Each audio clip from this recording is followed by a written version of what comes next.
It's looks like we're ready to go. So I will call the meeting to order. Welcome, everybody. Tonight is April 22nd, 2021. This is the Upper Dublin School District Finance Committee.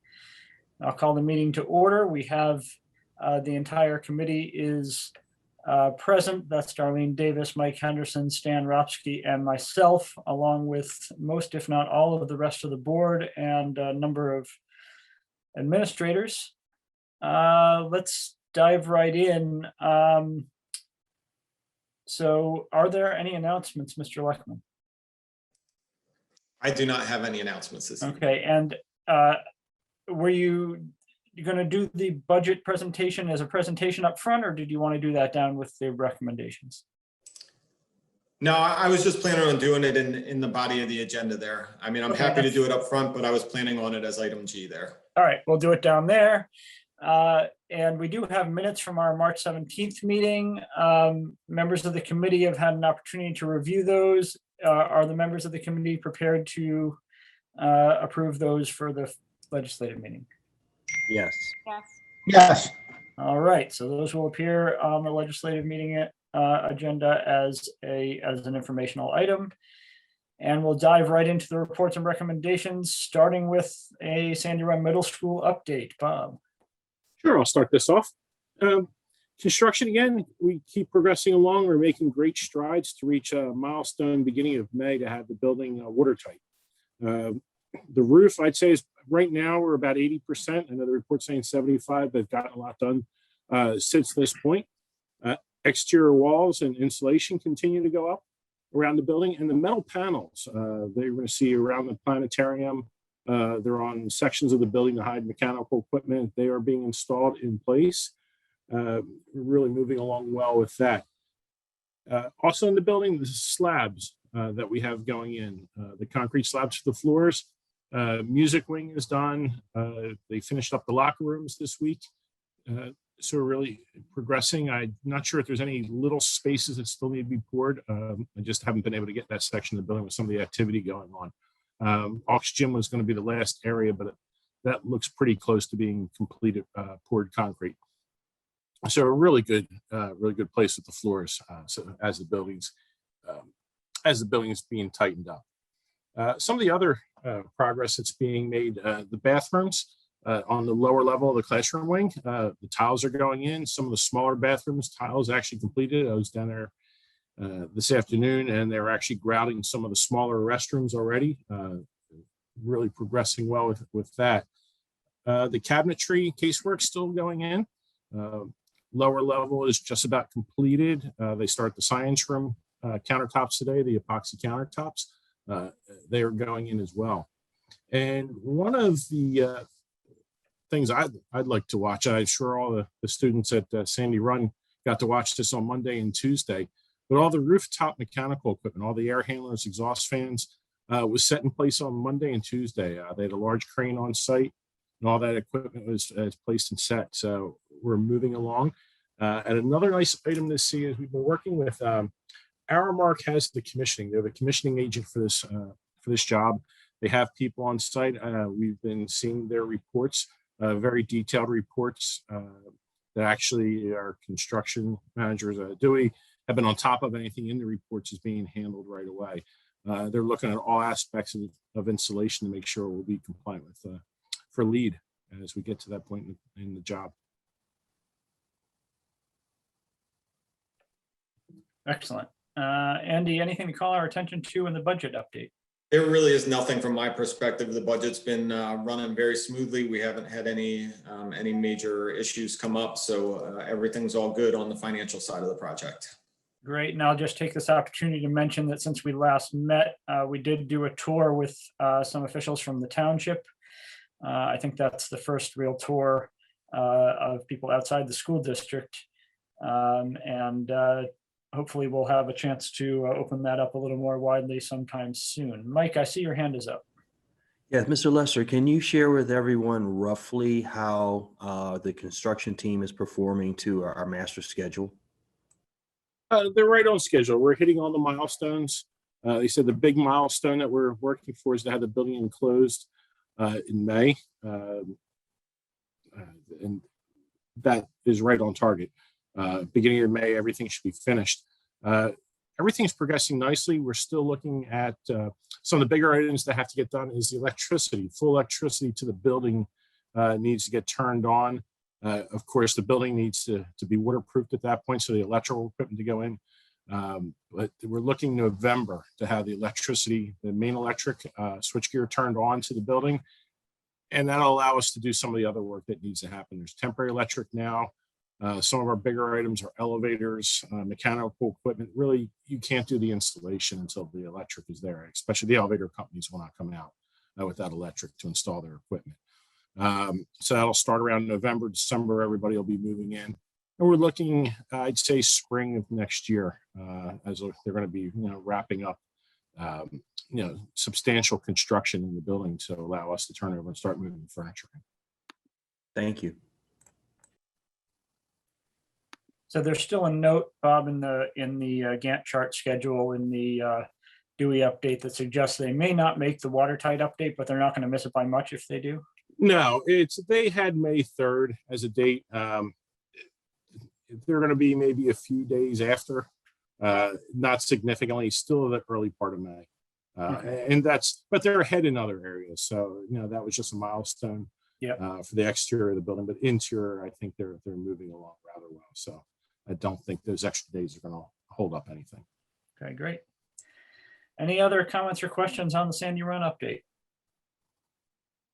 Okay, let's move on. We have the township easement approval for Limekiln Pike.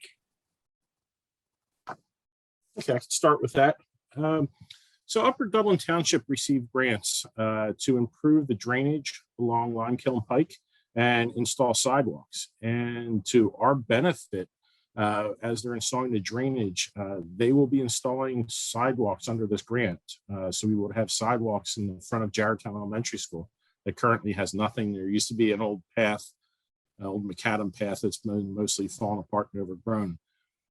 But this grant that they gave will install sidewalks for our use and for our students' use.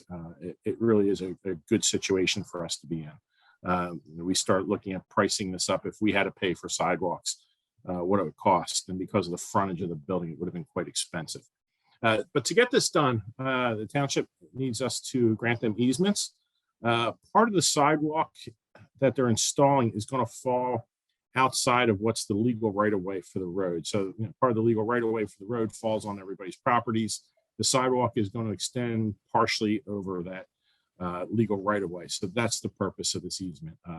We want a permanent sidewalk easement with the township, and they've also asked for a construction easement because they'll be on property during the construction. So they just want this easement so they can be on the property during the construction of the sidewalks. And that construction easement is only temporary. Okay, and can you just clarify for me, since it's a PennDOT road, not a township road, I'm just trying to understand the relationship between PennDOT and the township and us with regard to the sidewalk going forward in the future. Well, we'd be the caretakers of the sidewalk. We'd be responsible for plowing or for shoveling, installing it, and any maintenance. It usually falls back onto the property owner. This is a grant that they're through PennDOT that the township has. The township is conducting their work along with PennDOT. That is a state road. That is correct. Okay, but the easement is only granted to the township, not to PennDOT. Is that correct? Right? Correct. Yeah. Yes, and there are standard easements. I believe it is a standard PennDOT easement that the township is using with to work with us. Andy has any insight? And the other thing I'll add, we worked very closely with our solicitors on this. Our solicitor's been involved and communicating with the township just to make sure everything was in order. So, the solicitor's been involved the whole time through this. So we're very comfortable with where this is at right now. okay? Stan, your hand is up. Yeah, a question, Bob. I don't know if you know the answer to this, or Andy, if you know the answer to this. So we give the township the easement for the sidewalk.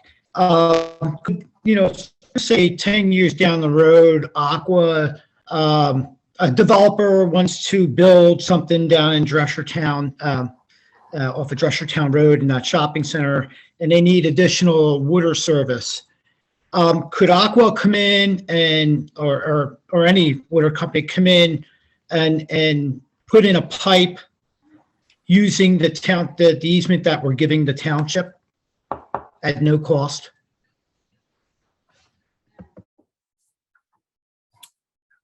I'm not 100% sure on that. I know they do have the right-of-way easement along with the street.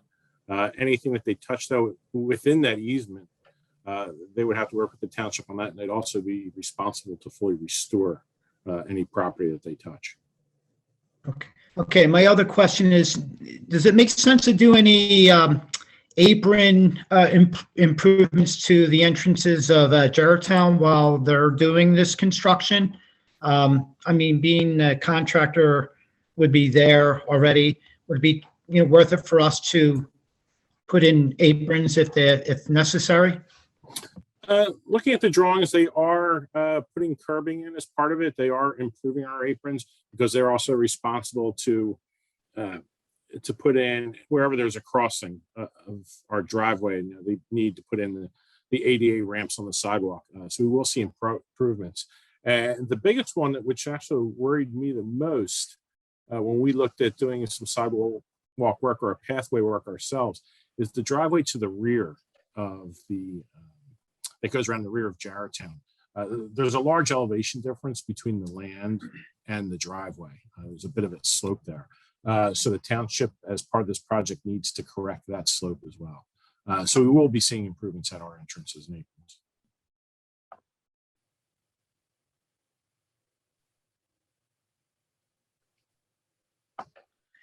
Anybody else? Oh, Art, go ahead.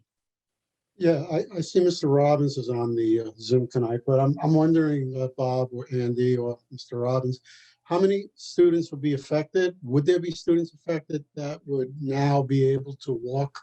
Would it reduce the number of students that bus to Gerritown? Yeah, Chris, feel free to jump on and answer that. I know that was something we talked about briefly. Yeah, it's a small number. It's maybe 15 to 20 students that we would not have to bus.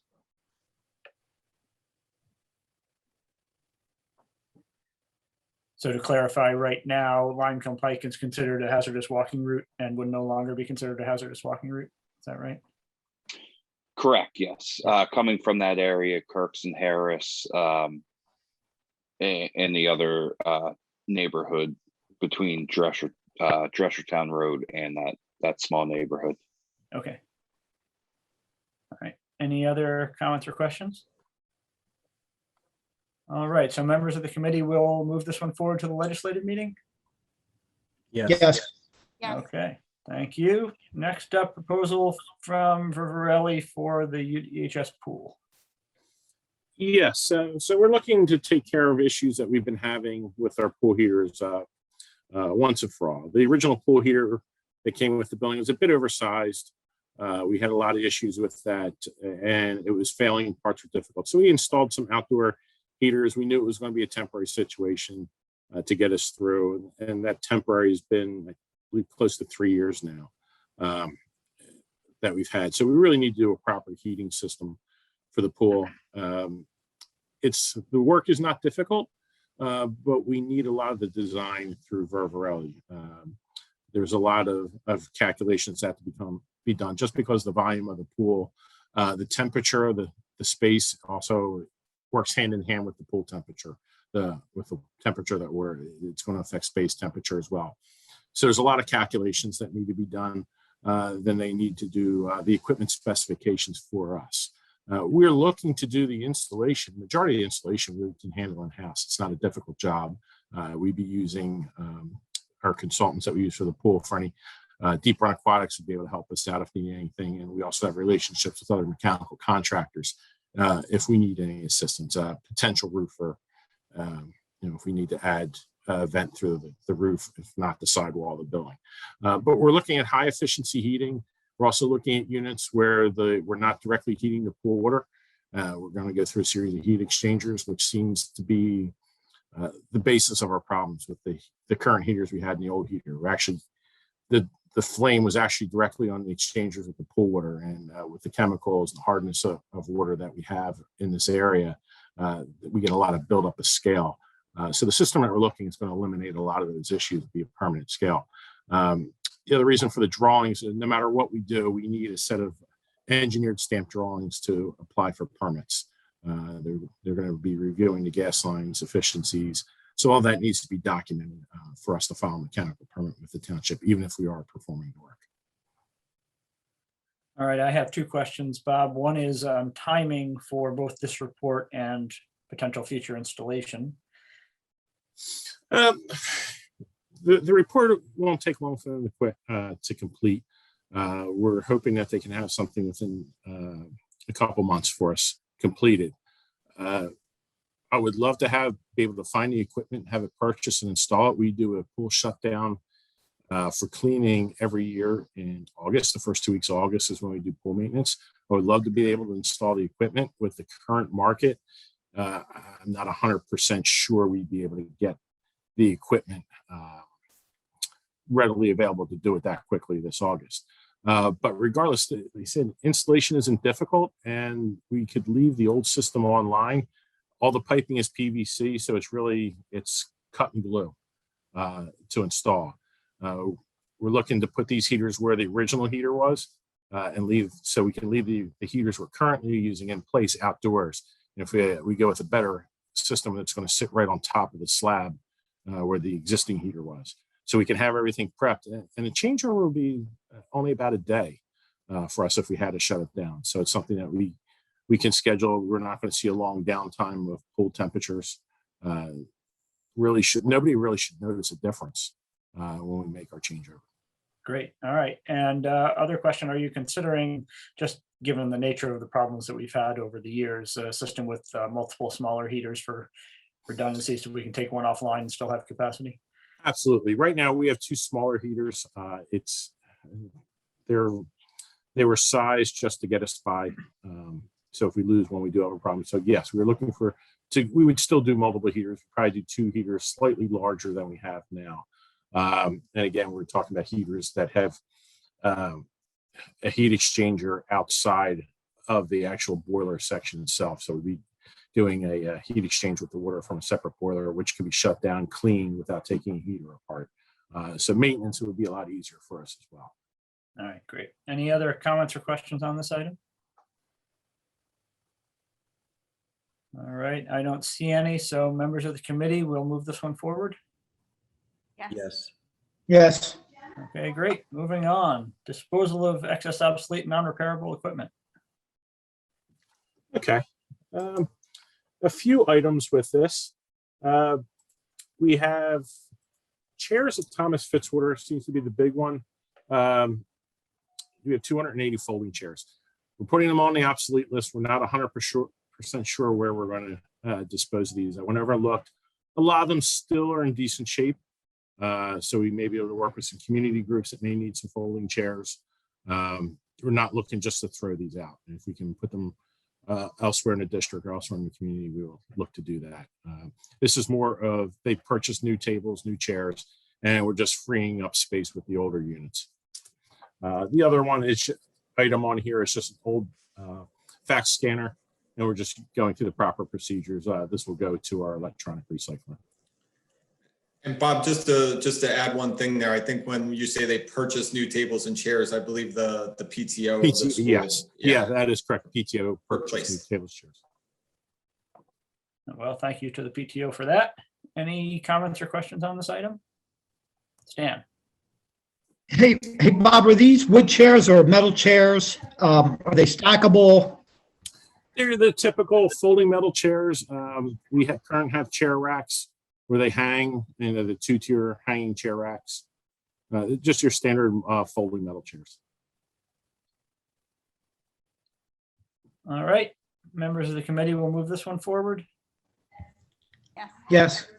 Okay, moving on to the bus bid. Is that Chris or Andy? That is Chris. Yeah, Chris, it's all you. Okay, so we went out to bid for 5 77 passenger buses, gasoline buses, and we sent it out to the 3 full-size bus vendors, and one of them did come back, said that they were unable to supply gasoline engines. They don't have an option, and they won't have an option available until 2024. So we got 2 like bids, one from Brightville Body Works and one from Wolfington Body Company. Brightville Body Works was the lowest bidder. So the recommendation is to purchase the 5 buses through them. However, initially, we had in the bid that we would also be looking for trade values. We don't feel that we got fair trade value on their bid.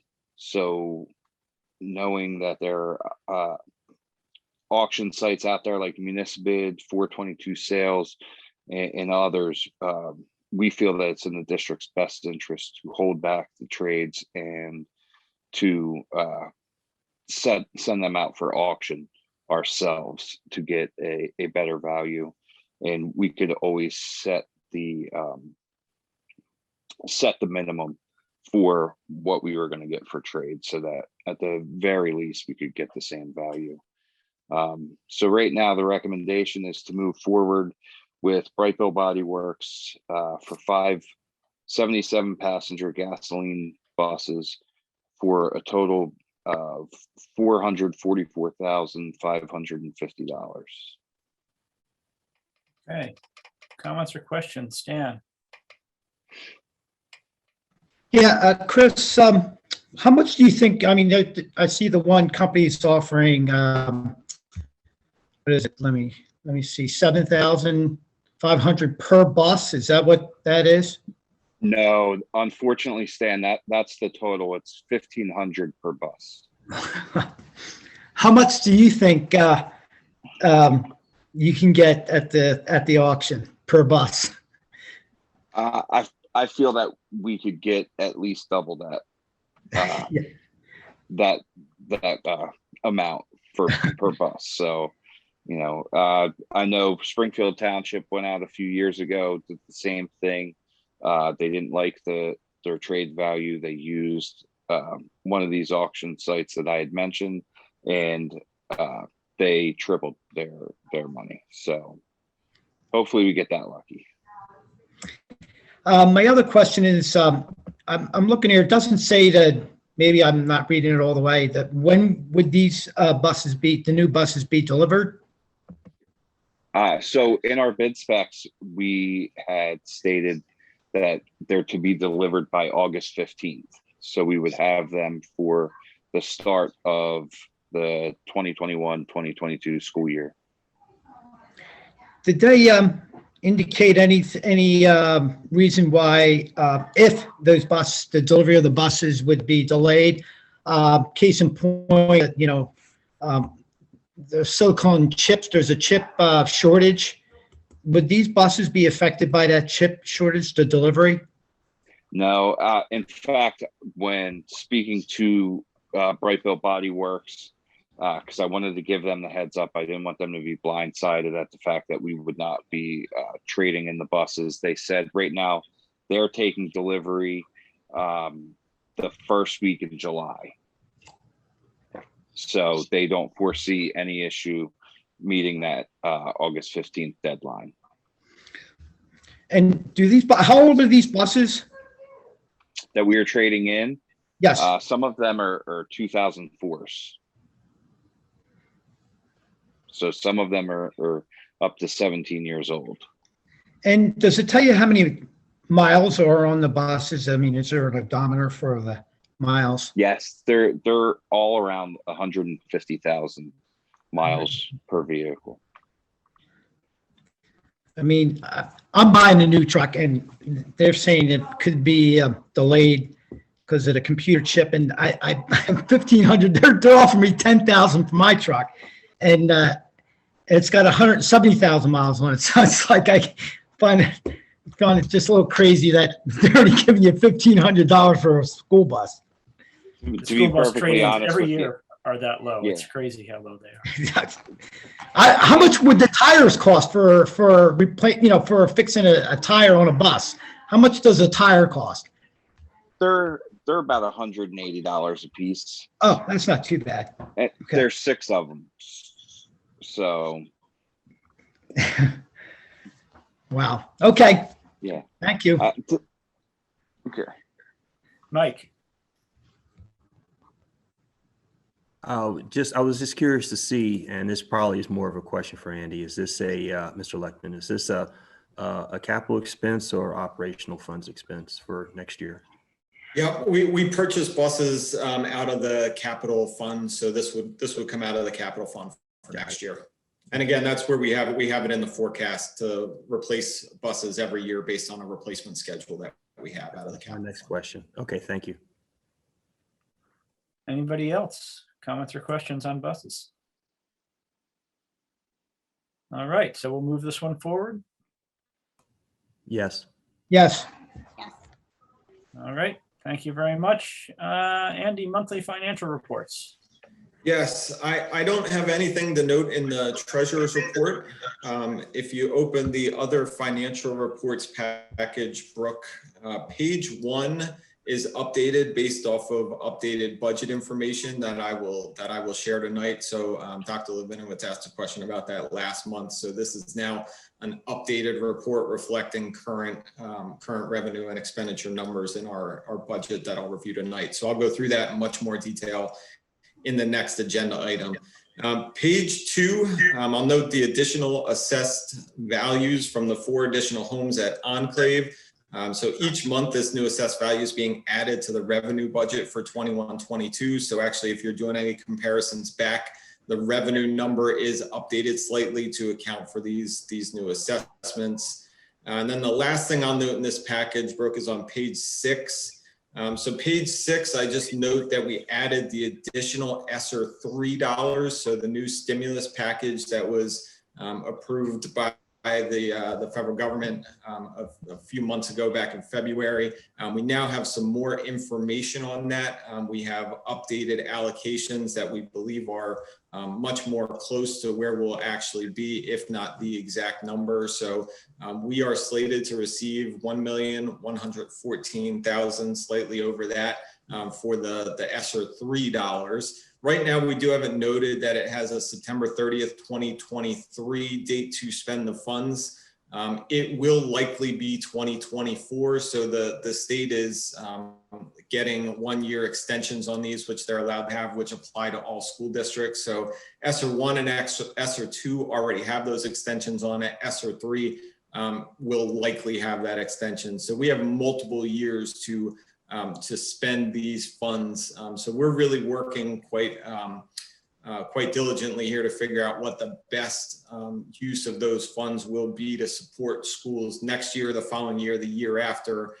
And again, I think the big piece of that to remember is when the ARA funding happened back in the last Great Recession, I think a lot of school districts got themselves into trouble when they used ARA funding on recurring expenditures. And then they, in turn, when ARA funding went away, we saw a reduction in state funding as well. So school districts got in a really challenging situation there. So that's why I think our state organizations like PASBO and other districts are really being very thoughtful and careful about how we're going to spend this money, avoid recurring expenditures, but figure out what the best use of this is for one-time type expenditures. So we have a little over $1.8 million that we have to allocate over the next 3 years or so. In the 2021 revenue and expense projections sheet, again, this is the new report that I showed you all last month. This is just updated. As I noted, this will be a report that I'll put out every single month. You'll see it's updated with March actuals. And then the projections are April through June. There's not really any material or significant changes from last month, so I'm not going to walk through this in a whole lot of detail. But just a reminder, we're projecting about $3 million more revenue than budgeted, which is primarily due to we were anticipating negative financial impacts from COVID that did not materialize for our district and many school districts in southeastern Pennsylvania. And we're projecting about $6.6 million under the expenditure budget, primarily due to one-time impacts of COVID, which we talked through in great detail at the last meeting. And again, the all other line item is something where we've only projected what we're able to. There's lots of things that will happen in that line item through the end of the year. So that balance that we're currently showing will get smaller and smaller as we approach the end of the year. So I'll stop there and ask if there's any questions on any of those reports. All right, comments or questions from the committee or the board? Art, go ahead. Art, you're muted. There you I go. got it. Promenade, the first assessment was done in January. Do you know when the round 2 will be on that yet, or? We receive absolutely no indication of that. Again, I stay in touch with our solicitor who helps us with assessment appeals. And we'll push if we feel like it's falling behind, but we have no indication on when the next assessment is. I assume it will be before assessments are certified before the end of the year, but I cannot guarantee that. Because the apartments are going very well.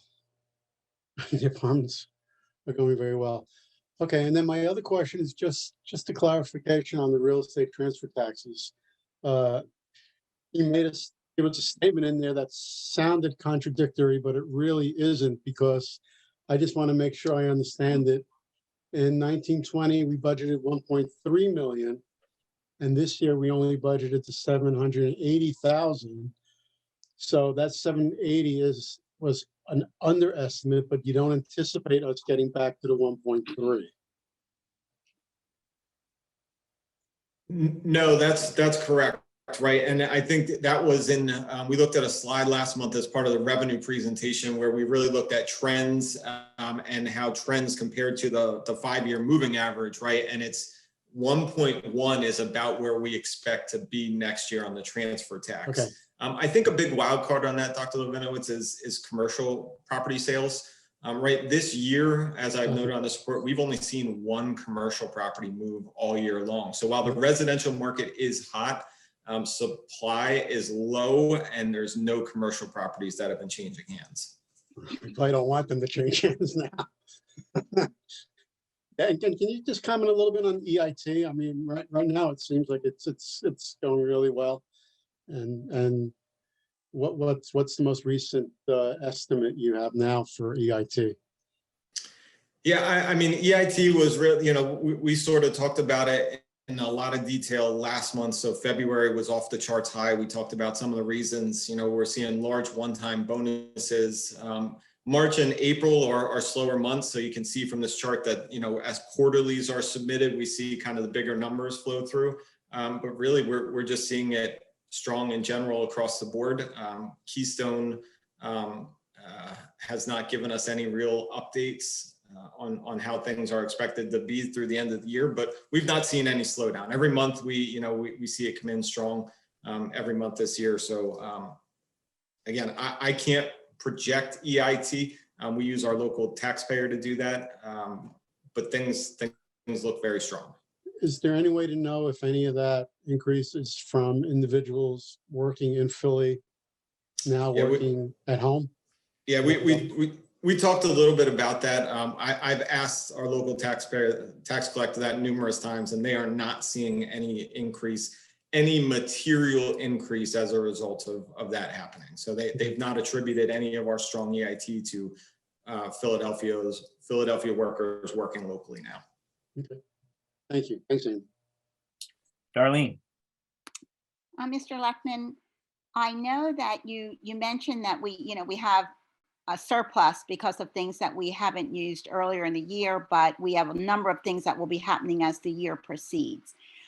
Is there, and this may not be a question you can answer tonight, but obviously as we're putting together the budget, we're trying to weigh out, okay, what do we have left? How are we going to balance out our budget? Where are we going to land at the end of the year?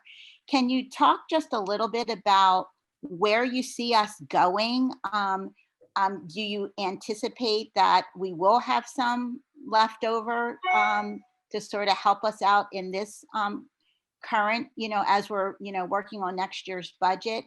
Or do you think our expenses are going to be high that we're going to sort of eat up what we have in savings right now?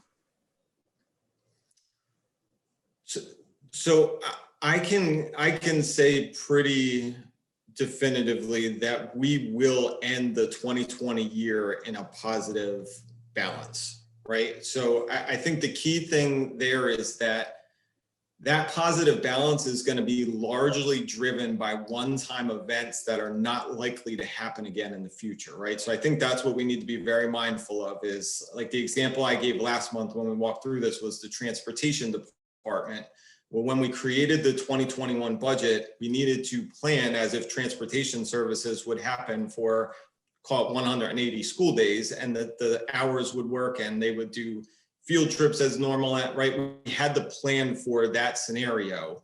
But then for, numerous weeks throughout the year, we did not have transportation services provided because schools were closed, throughout the year. So that's an example of, and there's a couple other examples of that where that was a one-time item that happened. We will not see that savings again in the future.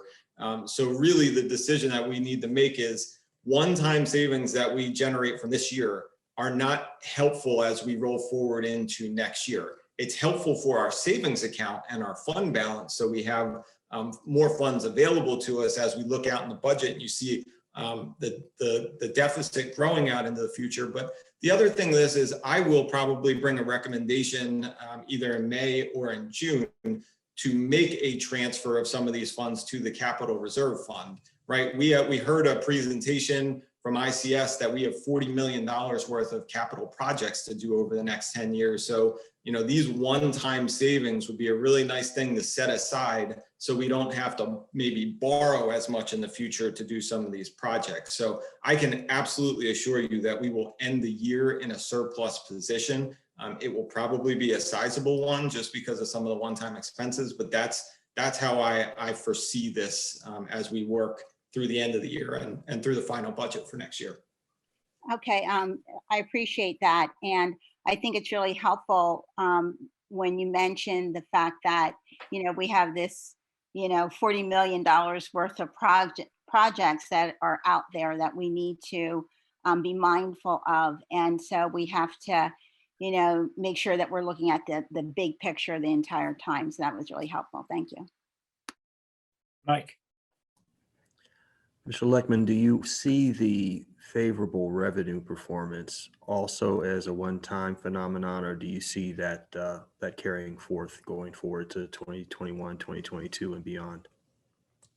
No, so we actually, I did increase the revenue line items in the 21-22 budget. So I do see that continuing, right? So that is already part of sort of the projections into next year and beyond. But yes, I think revenue should continue to be strong until we see something else that shows us otherwise. But that increase is already built into our budget for next year and beyond at this point. Okay, thank you. All right, speaking of transfers to capital projects, so the sizable number in the ESSER 3 grant hopefully through 2024. Is there any sense of any guidance yet on what we can spend that on? Will some of that go towards future capital projects in that list of $40 million? Yeah, we do have a list of what the allowable expenditures are. I think what a lot of school districts are really struggling with is when you start to get into federal dollars, the guidelines and requirements become a lot more complicated, right? So when we look at, yes, projects that are would deal with like HVAC and air quality and things like that are absolutely an allowable expense of these ESSER 2 and ESSER 3 dollars. So that is very much an option that we have available. We've got projects as part of our facility condition assessment that definitely show we need to do some work on our HVAC systems in our older elementary school buildings. So that is absolutely an option, and it's a nice option when I talk about it's not a good use of those funds to go to recurring expenditures. Those are one-time type expenditures. Right. So that's absolutely an option that we have available to us. All right, although it may drive the schedule for those projects in a different direction than we may otherwise have gone, but got to spend it when you can. Correct. Yeah. All right. Any other comments or questions on the monthly financials? Okay, so members of the committee will move those forward. Yes. Yes. All right. And I agree. All right, let's move on to the expenditure budget update. Yes, if you give us just a second, Brooke is going to give me there it is. Okay, can you see my screen just to make Yes. sure? Yes, we can. Okay, good. This seems like a lot of slides, but it's a lot of information. I'm going to try not to talk fast, but I'm also going to try not to take an hour to go through this. So I think I'd like to move through this and then take questions at the end, if that's okay. So as I noted at last month's meeting, I'll be providing an update on the 21-22 budget at each of the upcoming finance committee meetings. Last month I provided, let's see if that moves, there it goes. Last month I provided you an update on the revenue portion of the budget, so we went through that in great detail. Tonight I'm going to focus more on the expenditure side of the budget. In May, I'll cover the proposed final budget and just talk about really significant adjustments that have been made. And then in June, we'll talk about the final budget and obviously need to approve a final tax increase at the June meeting. So our budget priorities have not changed as we've moved through the development of the budget this year. There are a number of competing priorities which are going to happen every year. They have to be considered, and at the end of the day, it boils down to we need to focus on providing resources needed to achieve a quality K-12 educational program and doing it in a fiscally responsible way. And that's what we've really been working on and focused on as we move through the budget process. So the current draft of the budget, this is our expenditure number, $108,876,003. That's our current draft of the budget. There's still more work that needs to be done, but that's the number we're looking at right now. This is a detail of the major areas of the budget and what's changing compared to the prior year. So we've talked about many of these items before, but these are really the drivers, the main categories as you look over our whole budget, the drivers of expenses year over year. So you can see the budget is increasing by about $4.4 million, which is a 4.3% increase. And that's coming from a number of areas. So grouping wages, PSERS, healthcare, and all other benefits, so personnel related costs are about $2.26 million of increase.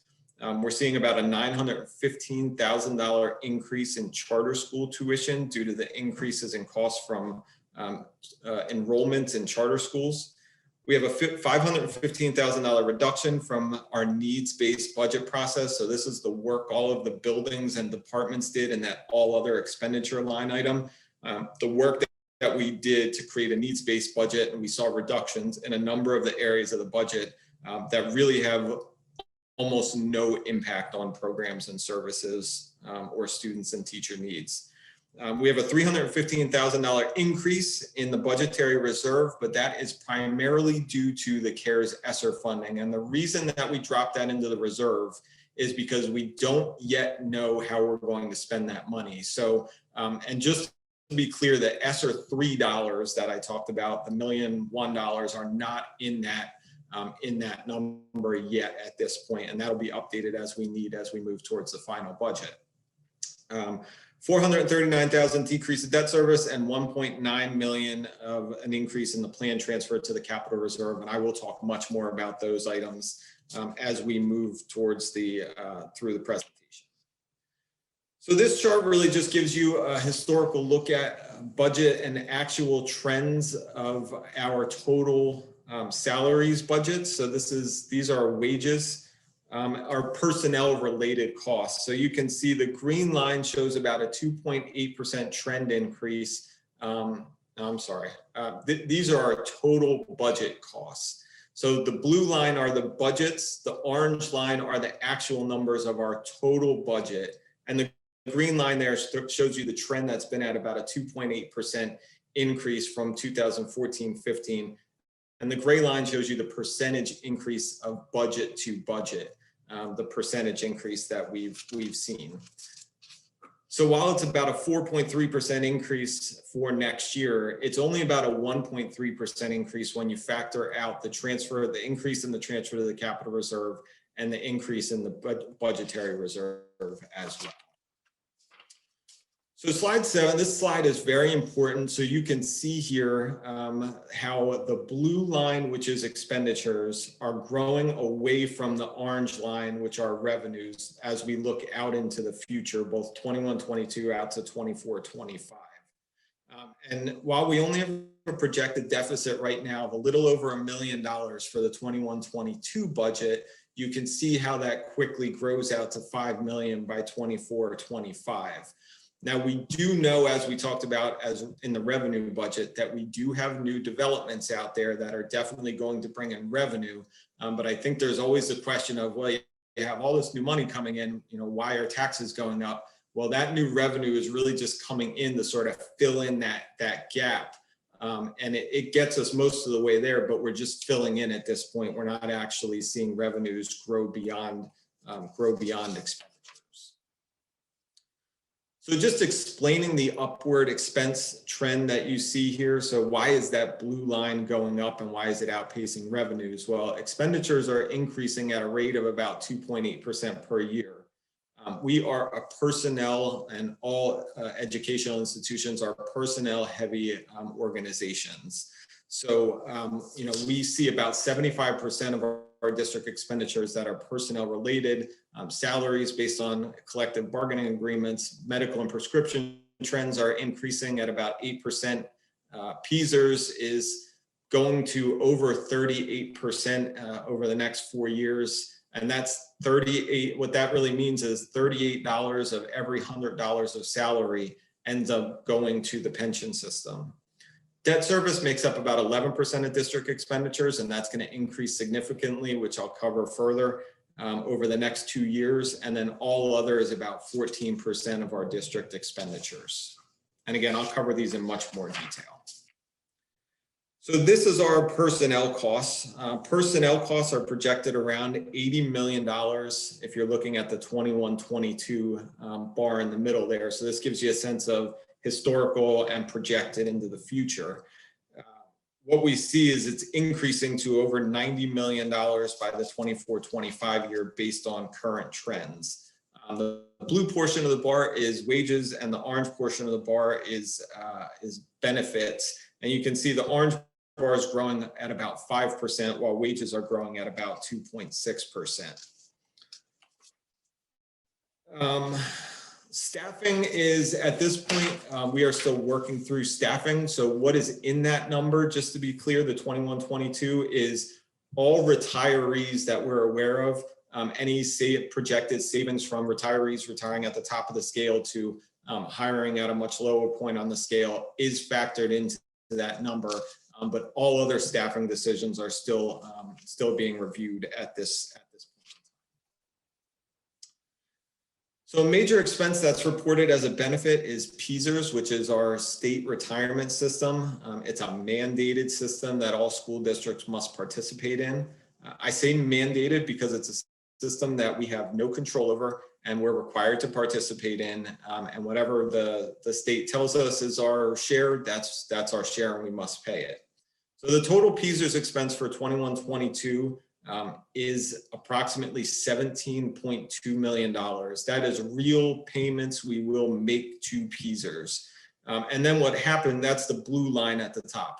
What happens then is the state share of PSERS, it actually comes in the form of a reimbursement back to school districts, and that's a revenue line item in our budget.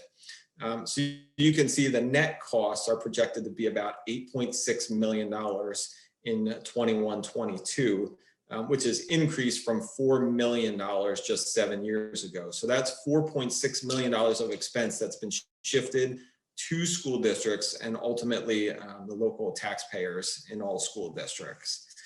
The employer share and ultimately these costs will continue to trend up for the next 5 years. And then they will level out. So around 38% it's projected right now to level out and stay there for about 20 years. So there's little relief in the near future as things are progressing. This chart gives you an idea of PSER's cost increase as compared to total state revenue increases. And when you compare the total state funding revenue increases to PSER's net expense increases over the last 6 completed years, you see that another 3.4 million has been shifted to the local tax base here. So state funding increases across all state revenue sources is not even keeping up with PSER's cost increases, mandated cost increases that school districts are seeing. So while it is true that the state does increase funding, it's $3.4 million short of just this one increasing mandated cost. At the last meeting, we did hear a presentation from Gallagher on our healthcare benefits. So in March, we heard that about medical and prescription. The current version of our budget does have a 6% increase as a placeholder for healthcare benefits. That was the second look, was around 6%. We do have our final rate from our consortium, but we still have more work to do and discussions to have till we decide what that final rate is. It is likely going to be below 6%, so we will see some savings there, but I will be able to have that in the proposed final budget next month. And you can see each 1%, and it will be a decrease, each 1% is about $75,000 worth of savings into the budget. Charter school is a big one in that we've seen, and school districts across the state have seen massive increases in charter school tuition costs this year. And charter schools, again, just to be clear, if anyone's listening that isn't familiar with how charter schools are funded, I think there's a sell out there that it's a no cost or tuition free program for parents and guardians out there for students. And while that is somewhat true, where a parent or a guardian does not pay for a student to go to a charter school, what that actually means is school districts pay for every one of their students that end up in a charter or a cyber charter school. And that the rate that we pay is actually the same regardless of if it's a brick and mortar or a cyber charter school. So you can see our current tuition rates there for regular education are a little under $18,000 per student, and special education is $38,000. And special education, that rate is regardless of the type of service that a student is receiving under an IEP in the charter school. It's just a flat rate regardless of the service. So you can see that we had a significant increase in enrollment for charter schools from 13 last year to currently about 55 students, which increased our costs from $365,000 to $1.3 million. So that's where the $900,000+ of increase is coming from in the 21-22 budget. And all enrollments that we have right now are in cyber charter schools. We have no brick and mortar enrollments. We did go over this in the preliminary budget, so I'm not going to spend a ton of time here. I think the point is that when I say all other, so we have $15.9 million or 14% of our budget in all other, just to give a sense of the scale of that. Not all other does not mean discretionary. So you can see sort of on the right side of the slide, all of the things that fall in there from cyber charter tuition to legal audit insurance, utilities, transportation. So there's all this stuff that falls into that category.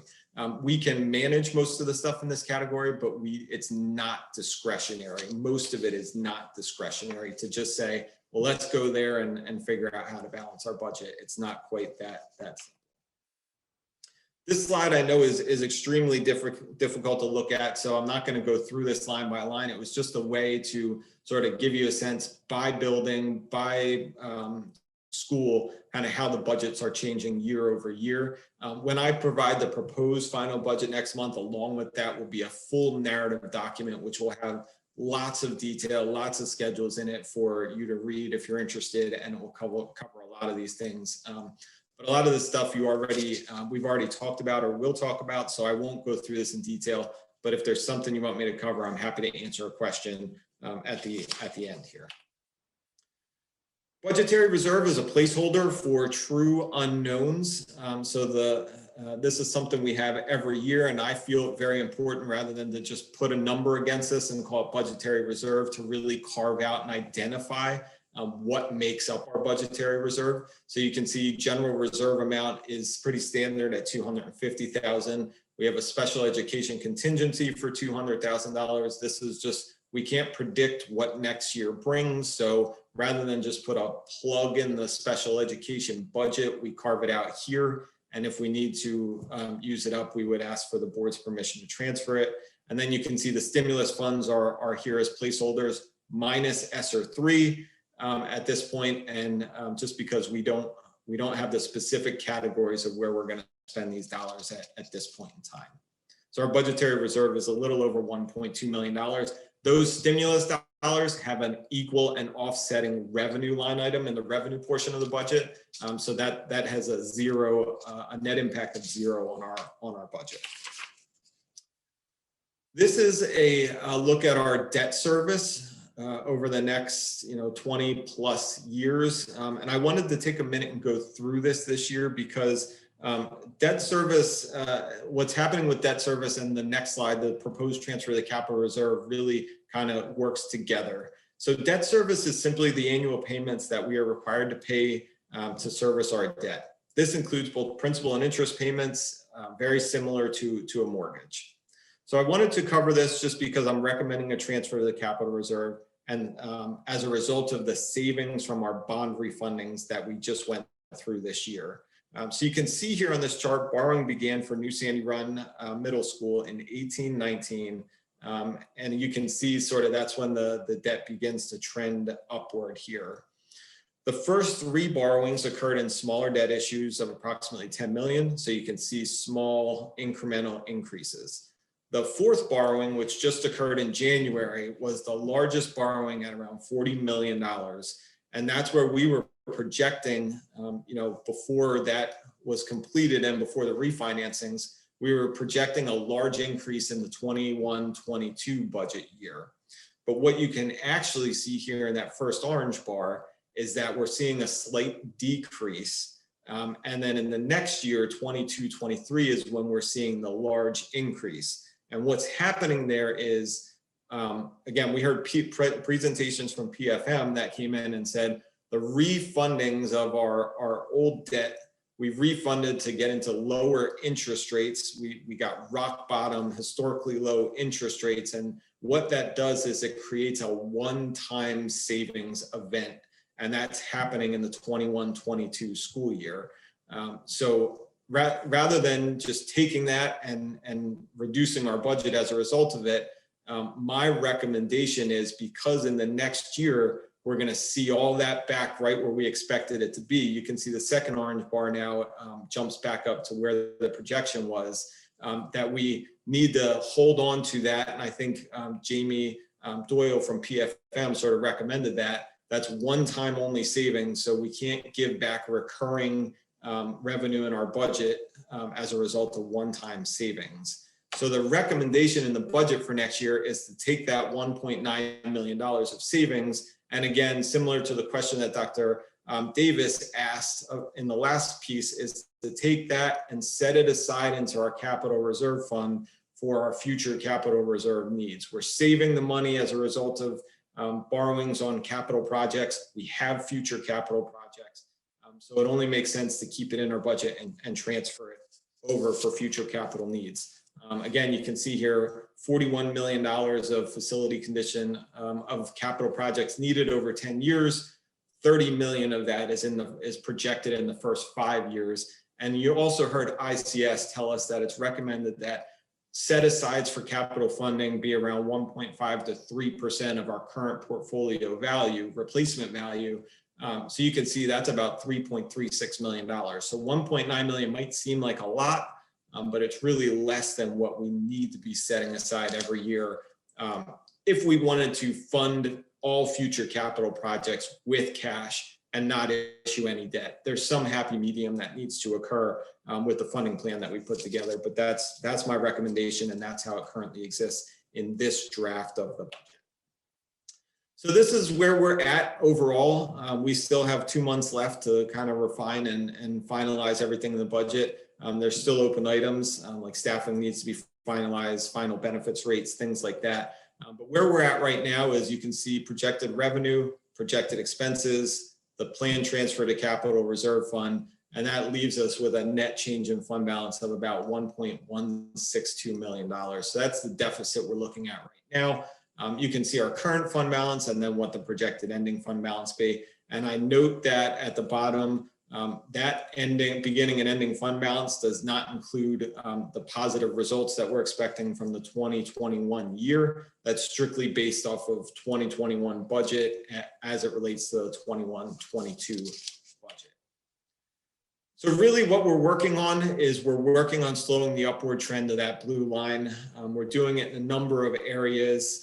The big one here is cyber charter school and advocacy for charter school funding reform. That's a big one. We'll see if that actually happens, but we are even starting to see enrollments and students coming back and enrolling in the district. So I think you'll see that charter school number trend down as we move to the final budget. As we receive real enrollments, we will reduce that number to actual enrollments. But these are the things that we're working on. And the one other thing that I didn't mention, when I look at contract renewals or inventory and purchasing, I think it's even important to note that, this year we went through a full inventory process of all of the paper that we had in the district. And that may seem silly, but, with the purchasing from last year and schools closing last year, schools being closed this year to a point, we have not used the amount of paper we've needed. In the past, we've averaged about $43,000 in paper per year, right? Just going through and talking about needs for next year and what inventory we have, we're only purchasing about $5,000 worth of paper for next year, and none of it is white paper. It's it's colored paper that's needed in the buildings for certain things that they do. So, that's a massive savings. Now, while that's not sustainable into the future, it only makes sense to save that money as we're doing a true needs-based budget. And only purchase what we're absolutely needing. So I know I said a lot. It's a lot to go through. That's the end of my presentation. There's still 2 months left. We'll continue working on it. We'll continue talking about it over the next 2 meetings. But I would be happy to answer any questions that anyone has right now. All right, thanks, Andy. Comments or questions from the committee or the board? Go ahead, Art. I'm trying to wait in case the committee has any questions. No, I think the committee appreciates that, but I see no other hands at the moment. Okay, I just wanted to talk a little bit about cyber charter school tuition and some of the legislation that's currently being moved on, or hopefully we moved on which is House Bill 272 and then Senate Bill 27. I think both of them would be a significant impact on our district. I think a key component in both of the proposals is to adjust the cyber charter school tuition to $9,500 instead of the various ones that districts are paying. And then the other component of that is to look at the special ed costs for districts and understanding that this charter school law is 25 years has not changed. What they're looking to do in special education is also base the costs more on the actual services that are being done. So I believe they call it a tiered system rather than a flat rate. So I think, I just want to make the point that I think as public school people, we should not be against charter schools or cyber charter schools, but we just want funding to be fair. We want the funding to be fair. And I think that's becoming more and more the case. If you look, we have increase this year, I think is $915,000. That's more than a 1% tax increase for our community. And, we won't eliminate that, but it would be a more appropriate if it went to the $9,500 and also with the tiered special ed. So to conclude, I just want to encourage my colleagues on the board and the entire community to help us advocate for some of this charter school reform. I know Andy's organization, PASBO, is very active. I know Steve's, Dr. Yanni's organization, PASA, and our organization, PSBA, very active in supporting these two legislations, and that anything we can do, talk to our legislators, it would really be significant. It's significant for us. You can imagine how much more significant it is for some districts that these costs are in the millions and millions of dollars. I'll get off my platform, Andy. Thanks, Art. Go ahead, Jen. Yes, so when you were showing the budgets for I'm looking at the elementary schools last year and this year, and there's such a wide range of their budgets, and I was just curious about that. Like, is it because of the different number of kids in the schools, or what's going on there?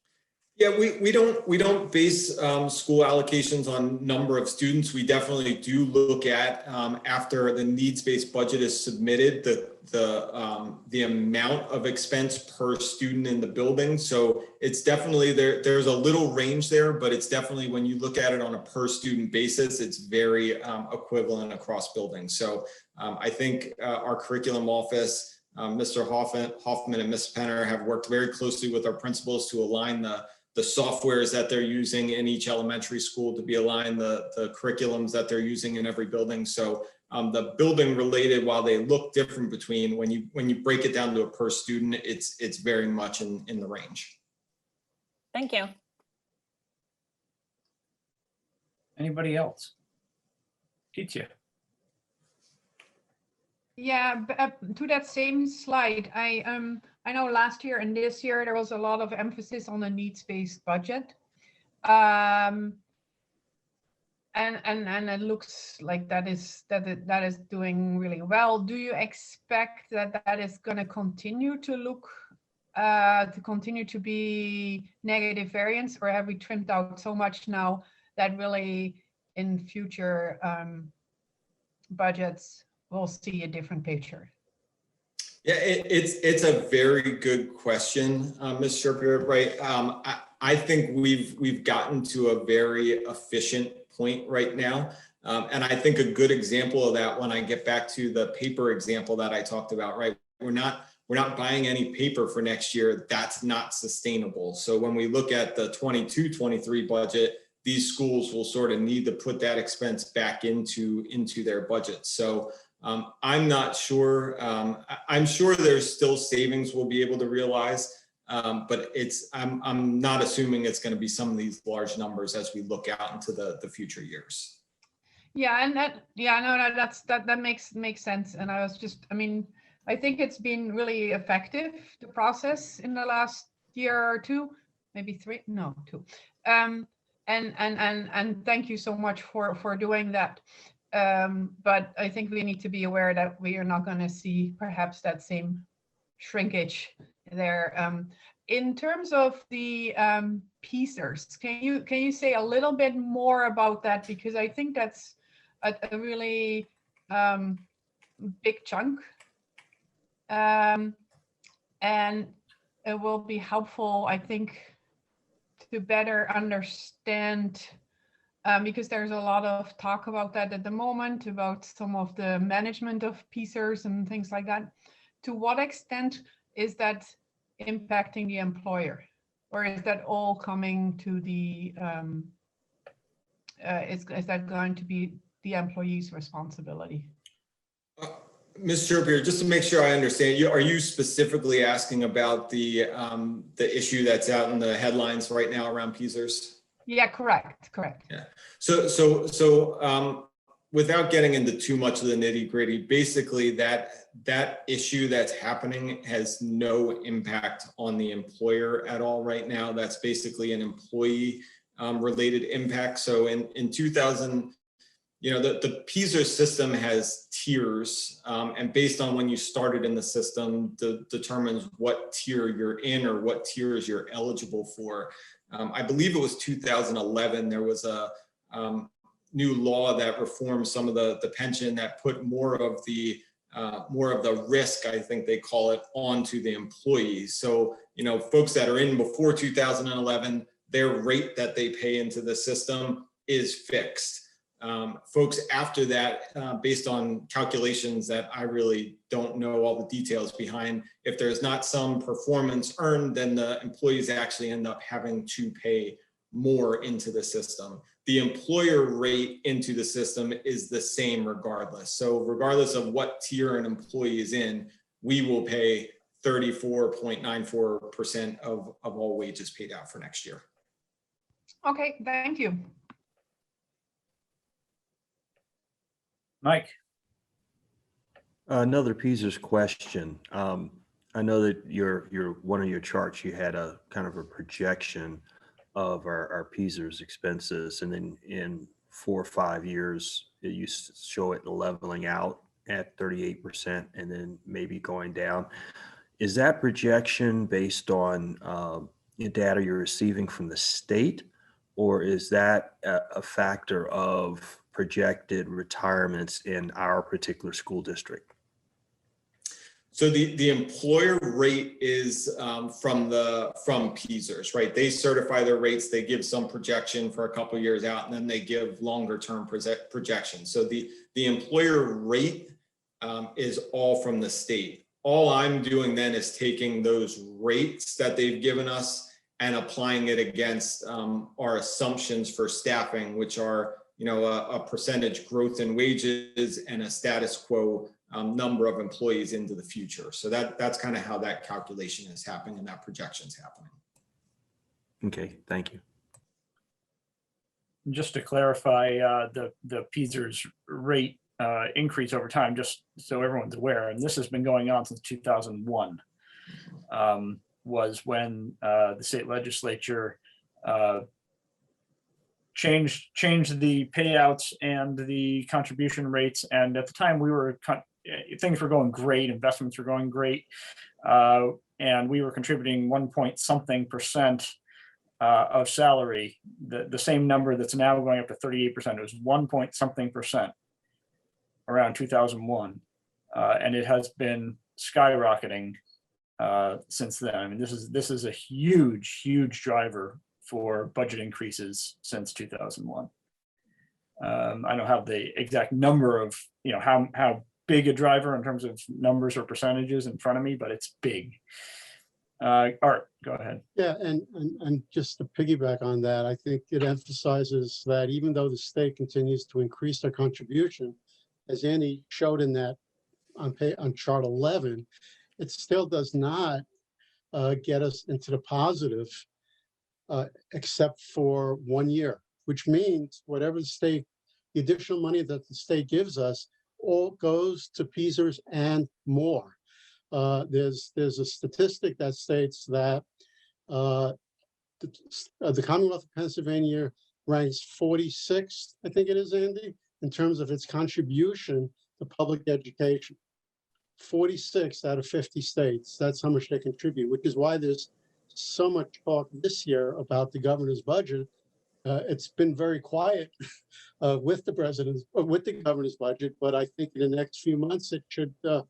I should think that it's going to be. You could be hearing a lot more about it. There's a significant investment that the governor has proposed. I don't know how much we'll get through. Andy's shaking his head, but we have to at least assume that we're going to get some increase in the basic ed funding and in the special ed subsidy. And then my last point is the positive news we keep hearing at the federal level, Andy. I think we're hearing that there's some movement in the legislation. When IDA was passed years ago, they promised to contribute 40%. Federal dollars would go to 40% of the cost of special ed. I think now we're at 13 or 14%. There is some movement at the federal level to increase contribution over time of special education, IDEA. So there's some good news. We just have to keep working to support what we need across the Commonwealth. Thank you. All right. Any other comments or questions on the expense budget presentation? Okay, so Andy, thank you for the presentation.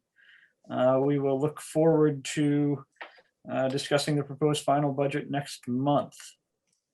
And of course, in between that, let's take this opportunity to remind everybody, there is a budget town hall proposed. Andy, give me the date and time, please.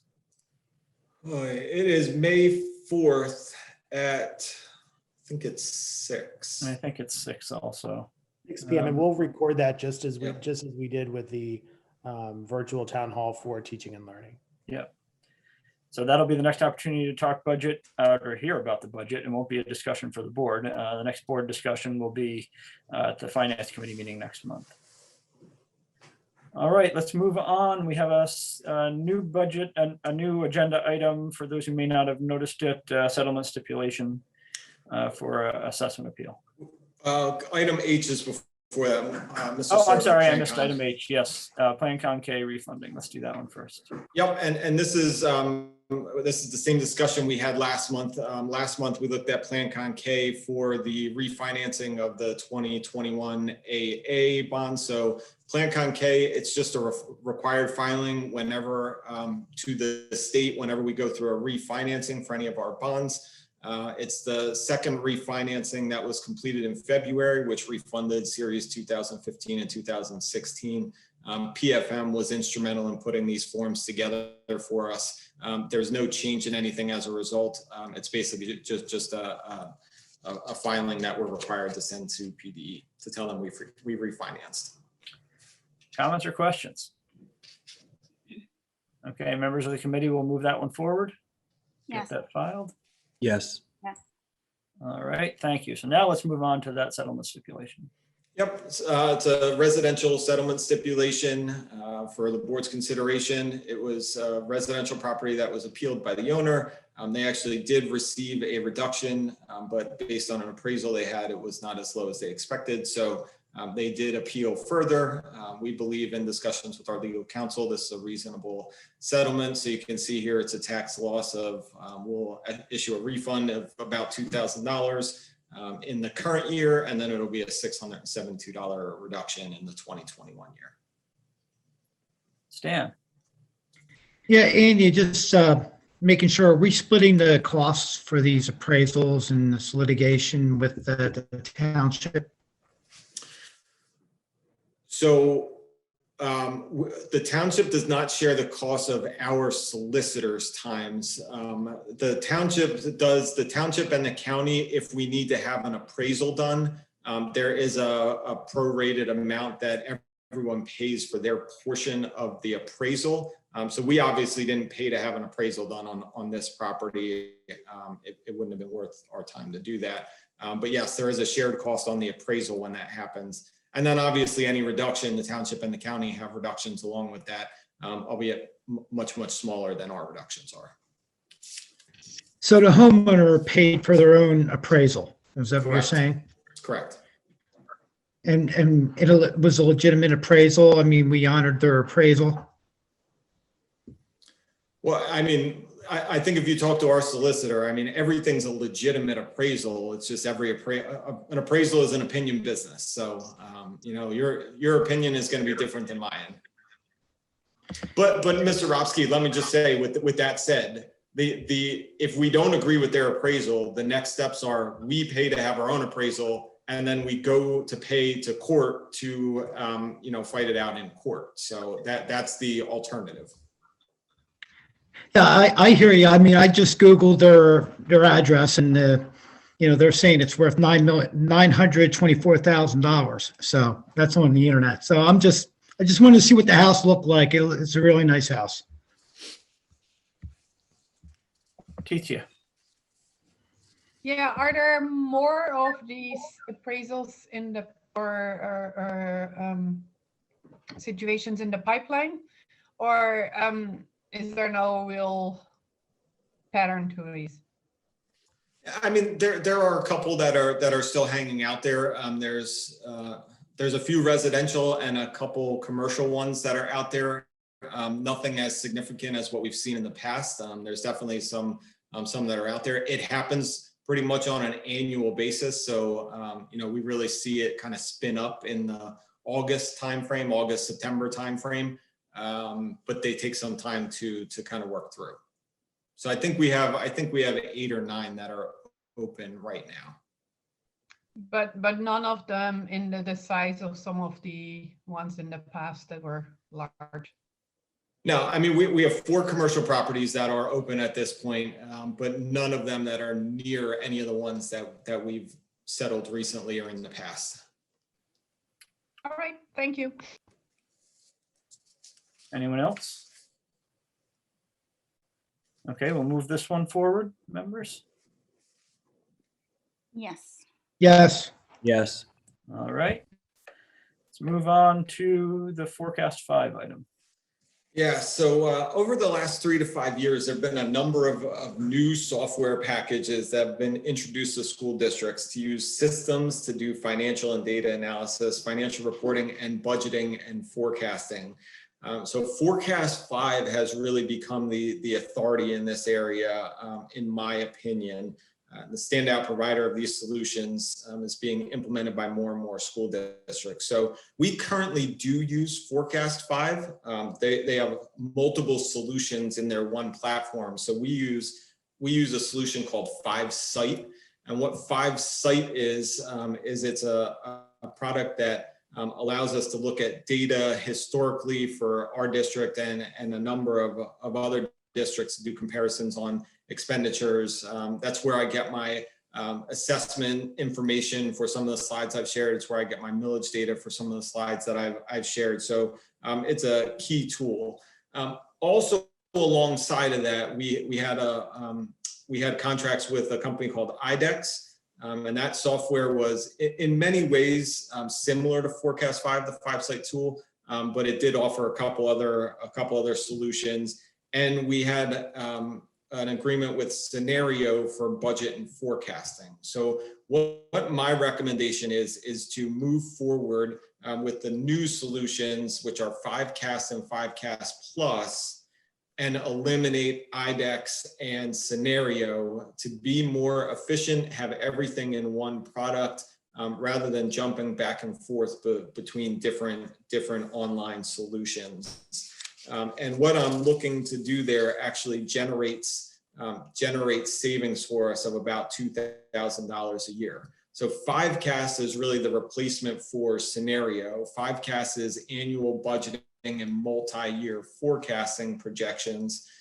Right now, I'm using Microsoft Excel to do a lot of that. Scenario does support us, but Scenario has been just something that we've kind of used as an ancillary tool.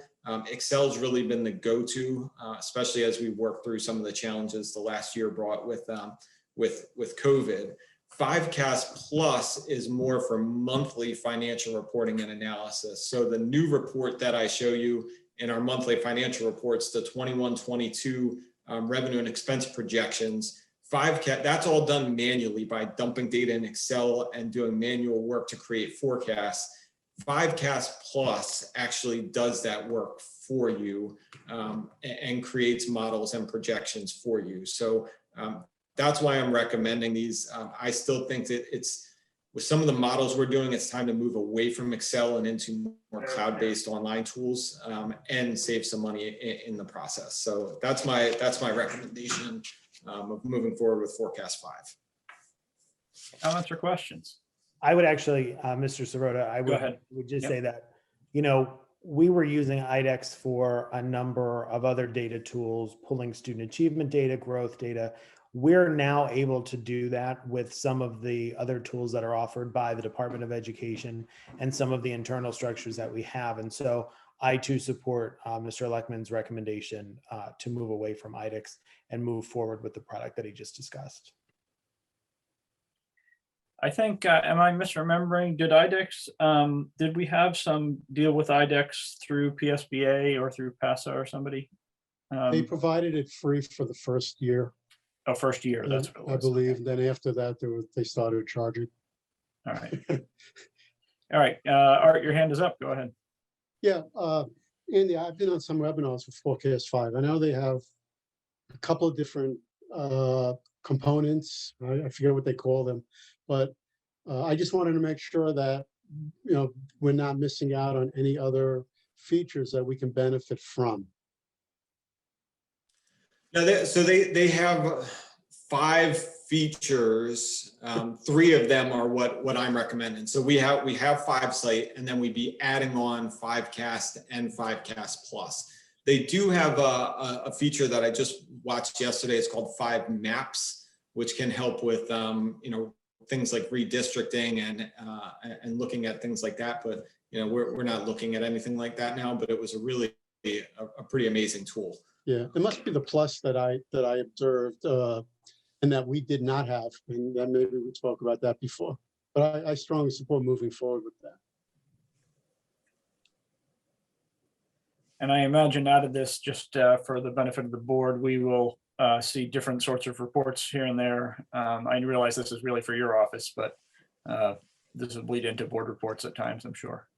I would agree with that. And not only that, Mr. Stewart, I mean, the one thing I wanted to add is right now with some of these other tools, we don't have support. Like they get you up and running and then they set you off and you go your own way. Forecast 5 actually has continued support, and our representative would be a former business manager that's local to us that I know very well. So multiple schools are using this and using that support to create some of their presentations. That I'm doing a lot of that manually now. Forecast 5 has a lot of those canned stuff that's already available that you press a button and it's ready to just go into a report or a presentation. Great. All right, I see no other hands. So members, we're ready to move this forward. Yes. Yes. All right, great. Let's move on to the lease renewal for 275 New Jersey. Yep, the current lease, so we do our transportation facility is at 275 New Jersey Drive. Our current lease agreement is in place through the end of this year, June 30, 2021. So we do need to take some action to renew that. I began discussions with the property manager back in January to discuss an amendment. Our current amendment does not have any more options to renew, so we need this new amendment. It's preferred option for now, and there's no reason to make, in my opinion, no reason to make a major change while we're going through the feasibility study for the potential new facility. The amendment does provide for a 1-year renewal from July 1st, 2021 to June 30, 2022, and it is a 3% increase in rent. The ask was much higher than that, and we were able to work them down to 3%. It also does provide an option to extend the lease for an additional year. And I'll just be very, very candid. I wasn't sure we wanted to do this, but after working with Dewey, and we should hear a presentation either next month or June about the feasibility study, the project, even if it gets off the ground relatively fast, he doesn't believe the timeline is going to set up to be done by June 30 next year. So we will likely need it beyond that. This amendment allows us a 1-year option if we want a full year. Once we have a timeline, if we decide to move forward with building the transportation facility, then we would just go back and say we don't want the option to renew and negotiate for as many months as we might need it. So this gives us multiple flexibilities and options. All right, thank you. Any comments or questions? Stan. Well, if you read this contract, you can see this is why we really need to build this transportation facility. I mean, here we're at their mercy. 3%. I thank Andy for getting that negotiated, but we're at their mercy. They could have said, 5%. What are we going to do? What could we do if we said no? We have no place to go. This is adding another, like $9,300 a year in rent. And it's only going to keep going up and up and up. We need to make a move on this transportation facility. I think to that point, Mr. Ropsky, Mr. Leckman won't toot his own horn here, but the original ask was much more than 3%, and he worked earnestly to get that down. Yeah, and it makes sense to stay where we are rather than try to find another solution when we think it's as short term as we hope. So yeah, I'm supportive of this this item. Any other comments or questions? All right, so members of the committee will move that forward. Yes. Yes. Yes. All right, and then next up we have lease renewal for Toshiba Business Solutions. Yes, so 5 years ago, the district went through an extremely comprehensive RFP process to select a new vendor to work with for district copiers. Out of that process, Toshiba Business Solutions was selected, and we are currently approaching the end of that 5-year lease. So the partnership with Toshiba has worked very well for the district. The equipment has been extremely reliable, and the support that they provided has been really high level. So as a result of that, we're recommending to move forward and retain Toshiba as our partner for another 5-year lease agreement. With that, though, we did do some due diligence as we were, Mr. Patel and I worked very closely with building principals to do some due diligence about the renewal and make sure that we were using copiers efficiently. We didn't have more than we needed. And where we really got to was not only are we seeing a reduction in the equipment costs from Toshiba for equivalent equipment, but we are also recommending reducing our fleet by 4 in areas that we just don't need copiers anymore. So the high school was one area where we have what was supposed to be a copy center to handle very high volumes. It's not being used in that capacity, so we're reducing 2 copiers out of that area. We're reducing 1 at Sandy Run Middle School that's not currently being used. So it's easier to add back on if it's needed later. Once it's signed up, we're kind of locked in for 5 years. So once we move into the new building, Mr. Ortiz thinks 5 is sufficient. But if we need to add 1 and we feel like that's not working, we're able to do that. And then we are removing 1 from the district office. So that translates to an annual savings of a little over $14,000. And we are also seeing reduced copy costs.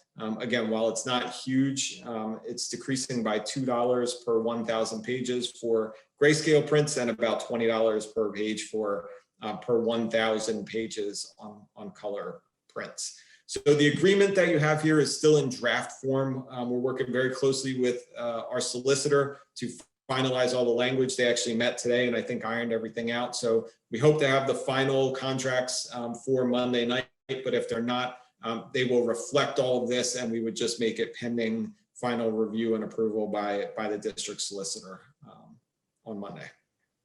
Questions? Stan?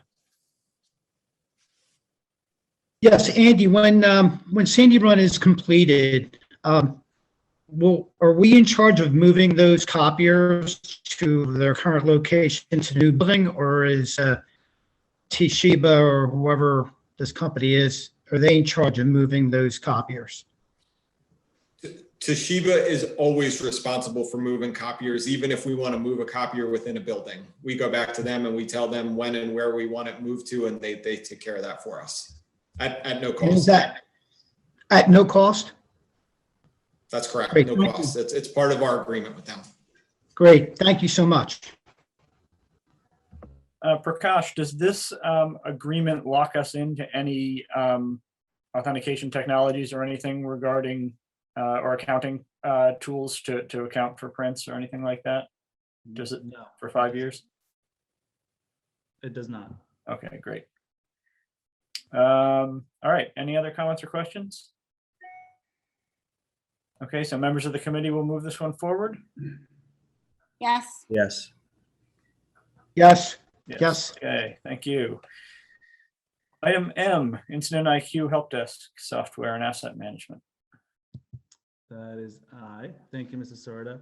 So currently we manage our assets using spreadsheets, and the spreadsheet allows us to capture basic information about our devices. The basic information could be the device serial number to the age, the student that's assigned to, and that's pretty much all the information that we're able to capture in the spreadsheet. The same goes for our other devices, such as the AV equipment that is in each of our classroom. Currently, with the number of devices that we have out in circulation, we're looking at over 4,000 Chromebooks in circulation, about 600 plus Windows machine, and a couple hundred AV equipment that's out there. So what we're looking at is introducing a asset management system, and we previewed about 9 or so different vendors. They offer more or less a pretty comparable type of management system. However, where they differ is in the pricing structure and also the type of users that we could have within the system. So through our review process, we found Incident IQ to be the most robust application and at a very fair price point for us. It does allow us some pretty cool features as well as relating to deployment of technology, being able to generate reports and embedding a lot of granular data about our devices, so we can connect our asset to our warranty. We can tag information about the value of the devices. We can determine how many times it has circulated between users. So a lot of rich data that we can collect about the devices that are currently in circulation. Incident IQ quote does include a ticketing system. However, that is not our focus right now. Our focus is to capture our asset and be able to manage our assets that are being deployed. So the intention right now is not to explore their ticketing system. In their pricing structure, they do not offer just the asset piece. So when you partner with Incident IQ, they give you both packages. And I believe the understanding behind that is, if you're going to do a ticketing system, the ticketing is attached to your assets. So right now we will initiate our work to bring on board our asset into their management system. So the focus will not be on the ticketing side. All right, I think it's impressive that you're managing as many devices, tech devices as you have been without an asset management system. So I say with some confidence that you will be happy to have one. Is the plan in the future to explore? I think you're using Trackit now for ticketing. Is there an intention to compare the two, or is that just we won't worry about that for now? Again, that's not going to be my main focus, because the asset piece is going to require a lot of our time and energy. But I do want to explore looking at help desk that is part of Incident IQ, because again, it will integrate it right with our asset system. So not to look into it and explore those pathways, it would be faulty on my part. So the intention is to look at it, but I want to focus on getting our asset captured as accurately as I possibly can. That is the urgency, and that's the need right now. But I certainly do want to utilize some of the other benefits that we would gain by contracting with them. I don't want to avoid those options. All right. Any other comments or questions? All right. So members of the committee will move this one forward. Yes. All right.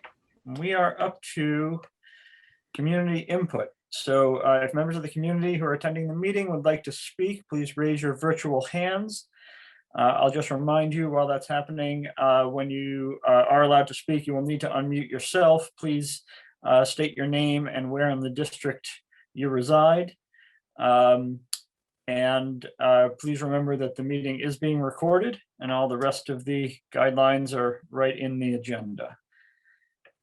We have no comments were submitted before the meeting, so we'll get right to the live comments. Go ahead, Ms. Brister. Can you hear me? Yes, we can. Okay, Anita Brister, Fort Washington. I'll start with something simple, although it wasn't in tonight's presentation. If you don't have the information, that's fine, but I would appreciate it if I could get it by or on May 4th. Just something pretty basic. How does our millage rate compare to the other districts in Montgomery County? There's 21 districts, I think we know, or I think everybody knows that Cheltenham has the highest millage and has for a while, and Wissahickon right now, or for a while also, has had the second lowest out of the 21 districts. So I'm just curious if if this goes through for, for this next coming year, what does Upper Dublin's, I'm not asking what is the millage rate, although that's fine to give it to me, but I want to know how we compare. Are we the third highest? Are we the fourth highest? Whatever. Where are we on the scale of the 21 districts? I'm going to address state funding, but I don't really have time to address it in a lot of detail. But I looked this up. It's also available on Todd Stevens' webpage, but it's still there, but it's from a few months back. So our state funding, Upper Dublin, from 2010 to 2020, we had a 93% increase, and inflation has been 17.9%. I do understand that you want more. I get that. I just don't think, I certainly personally don't want to see an increase in the state income tax. And I don't speak for others, but I have a feeling others don't want to see an increase in the state income tax either, especially that we're not even completely out of this pandemic yet. So I just wanted to address that piece of state funding. I have more info on it, but I don't have time to do it. I want to go back to page 9, which I could spend 5 minutes on, but again, don't have time. But if you could look at the personnel cost increase trends slide again, I just want to make sure I understand what Andy said. Andy said that retirements are factored in. So one question I have is, are you saying retirements are factored in even up to 2024 and 2025? And because I guess that would just be sort of an estimate or a guess. And then the other question is for 23, 24 and 2024, 25, is there a placeholder, because a placeholder for a salary increase? I'm talking about, this gets complicated, but I'm talking about, did you just look at step and column increases, or did you put a placeholder for a possible salary increase? Because the current contract ends in June of 2023, I think. So for those last 2 years, I'm just wondering if are we sure we're going to get up to 90 million, or can another contract do something a little more conservative? And you don't have to look at it, but back to page 5, I was kind of happy to see that there were some savings, but what I'm not happy to see, there's no discussion of a tax reduction. I get it that Andy said there's still a 4.3% spending increase, even with the 500,000 savings across all areas of the budget. So anyway, I just want to leave or end with this, that everything, we've talked about this before, that a budget is a list of priorities. I get it that you probably want to put some into a capital reserve. I get it that you want to reduce the deficit. I just think the taxpayers have to also be a priority. Okay, none of us can remember, and I probably attended meetings longer than anybody, none of us can remember when we had a 0% tax increase. And I'm not saying we're going to get that, but the taxpayers deserve to be a priority. So something lower should be considered than 3%. Thanks. All right, thank you.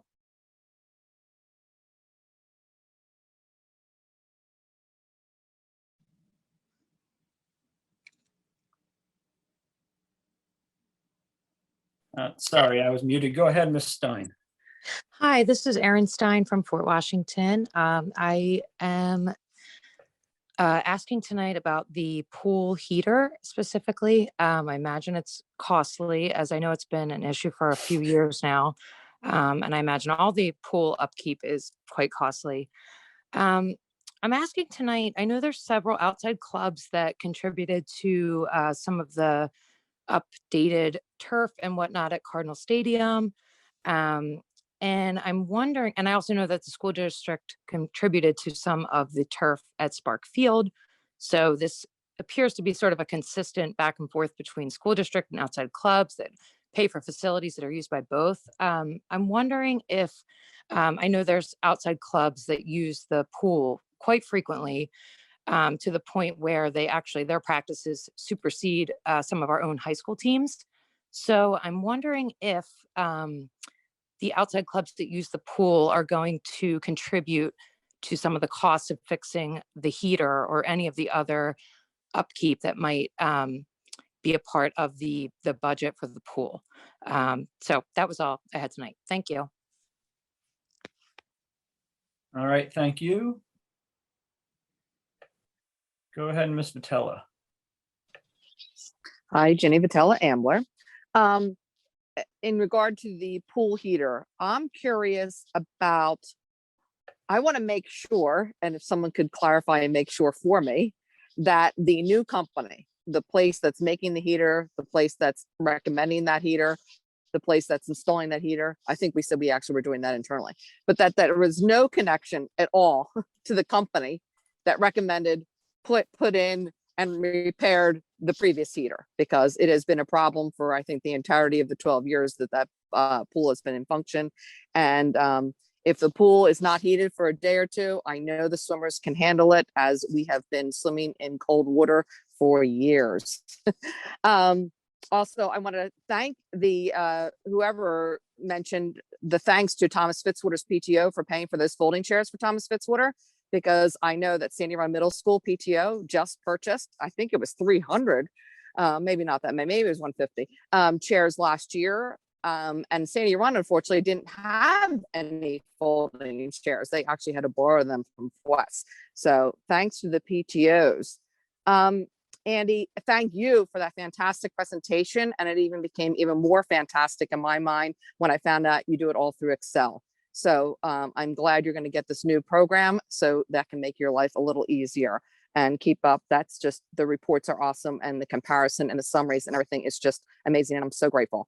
Andy, you did mention one thing. You said the word keystone in terms of determining our EIT income rates. And I'm not sure, because I think we're Berkheimer, but maybe you're referring to something else. Or maybe we've switched to Keystone, which I don't know. So just curious if I'm misunderstanding what you said there. I think Michael asked this question as well. The PSERS, you mentioned that it was 17 million minus 8.6 that we get reimbursed, and that it was leveling off. I'm wondering why it's leveling off. PSERS is a defined benefit plan. So of course, all those calculations are actuarial calculations, and very hard to manage when the markets go down. Obviously, you have to fund more money to make up for that. So I thought, and someone can help me, I feel like a couple years ago, I mean, it might be 6 years at this point, that some of the new hires were given an option of a defined contribution plan, which is what most of us are used to out in for companies, where you put in money to your 401k, blah, blah, blah, and this would be a 403b. But I'm wondering if that has anything to play going into the future, where more and more employees are now under a defined contribution plan versus the historical defined benefit plan. Also, we know why cyber school enrollment went up this year, because Upper Dublin closed their schools. So cyber school costs went up for Upper Dublin. But Upper Dublin, the flip side of that is we saved a lot of money from our schools being closed, transportation and other. We know it's salaries, transportation, supplies. So I wonder what that offset is. Is that a break even? Did we actually save more than the cost of sending those kids to cyber school? And it would absolutely make sense that some of those students would like to come back to Upper Dublin now that we have opened our schools. So that's interesting to me. I think that was it. I think the one thing about the state's funding, I think other states, it's tough to compare to other states, because other states don't necessarily have the local funding mechanisms. They don't fund it that way. So the state would pay a larger portion because their local communities don't have separate funding systems. So I think that's it. Thank you for your time. Bye. All right, thank you. Go ahead, Ms. Burns. Hi, Lisa Burns for Washington. Can you hear me? Yes, we can. Great, thank you, Mark. My first part is to Andy in regards to the stimulus money. My first question is, when will we receive that roughly $1.1 million? And then when will you be able to share the plan that you're coming up with of where we're going to spend that money, which will actually be, I think, with a combination of the October money, a total of 1.8 million, give or take. When will we see a plan for where we're spending that, and then in what allotments? Because it will go over till 2023 or 2024. And then my third question in regards to that area is, what are the limitations of that spending? You know, where can we spend it, where can't we? That kind of thing. And then the second part of my comment is I'd like to comment on Art's comment about the community advocating for charter school reform. First, I'd like to ask Art or anyone on the board or even the admin team, what have we done as a school district to analyze why these Upper Dublin students left this past school year, this current school year? And what possibly was Upper Dublin not able to do for them? And then have we reached back out to these individual students, parents, families, and asked them, are you returning? If you are, great. What happened? If you're not, how come? So my point is, maybe we need to focus more on why they left and how we can fix why they left, rather than on the dollars that we're missing out. So with that, I want to go back to Andy again, sorry, and ask him again, what was the total number of students that, the actual final total number, like what are we really talking about for the number of cyber school students that left this school year? I think you said 55, but please correct me. And then what's our projected of those numbers, or what are we thinking is going to happen in the charter school or cyber school area for 21, 22? You know, if half of them come back, 3/4 of them come back, then we're talking about a very small pool of students. Correct me if I'm wrong. A big argument for a very small group of students. So I just want to get a better handle on that actual number and what we're talking about in that area. So sorry, I have stimulus questions, Andy, and then I have cyber school student questions. Thanks so much. All right, thank you. Anyone else? I'll give you a moment to raise your hand. All right, seeing none, I will close community input, and we will see if anyone wants to address any of these comments, starting with Dr. Yoni. I'm happy to address the plan to talk with families who left us for cyber school. So as a leadership team, our principals have reached out to all of the families that left us this year to determine if they're coming back or not. And in the midst of those conversations, various reasons were shared as to why families left. Some families believed that cyber charter schools were going to be more adept at delivering virtual instruction than a school district, given that cyber schools have been doing it for a long time. Of those students coming back, I can look and we can talk, we can share information at the budget town hall about the number of kids or families that have expressed that they're coming back.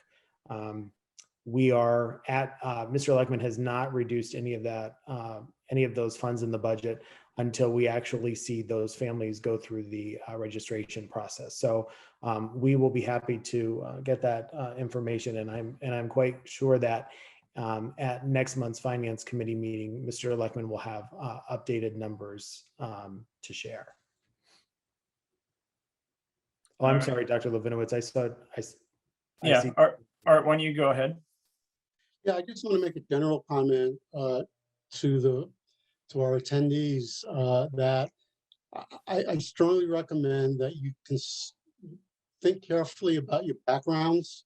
Our solicitor is not here tonight, but there was a background displayed that was political in nature.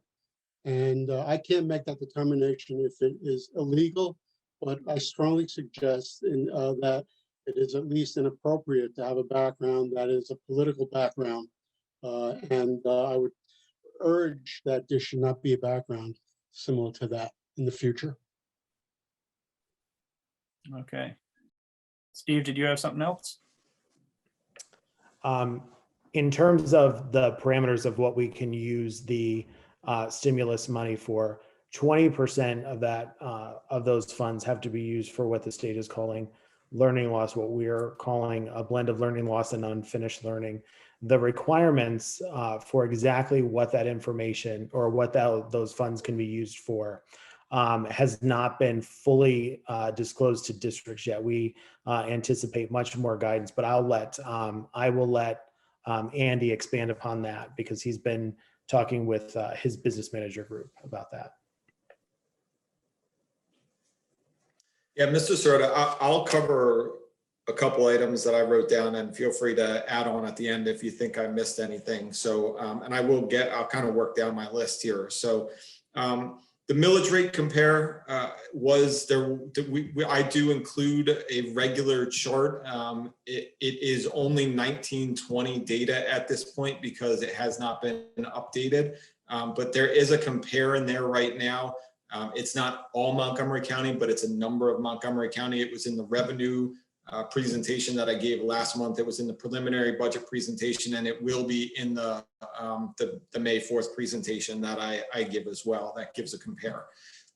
State funding, certainly, Ms. Brisser, I'd be happy to look at that data. I do acknowledge that the state has increased revenue, but the 90% that you reference, PSERS in just that same period is over 500% increase to school districts.